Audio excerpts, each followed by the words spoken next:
Bonjour, nous disposons de plus d'informations concernant la troisième audience du procès des 7 responsables bahaïs en Iran.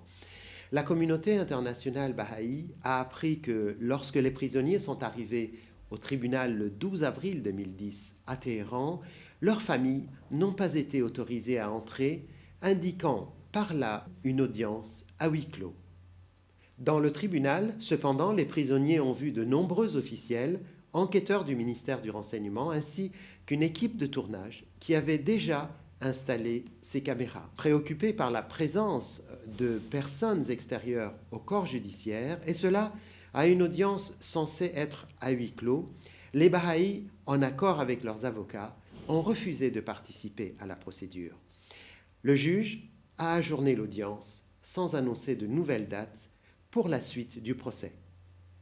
La République islamique d'Iran devrait immédiatement libérer ces 7 prisonniers innocents, a déclaré à Genève la représentante bahaï auprès des Nations unies.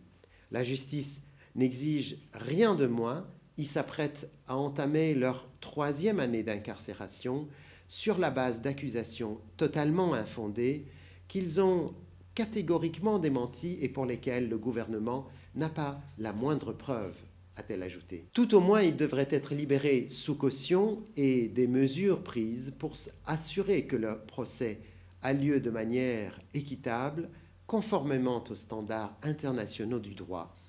Si leur réclusion devait continuer, les très difficiles conditions dans lesquelles ils sont détenus doivent être améliorées, a rajouté la représentante auprès des Nations unies.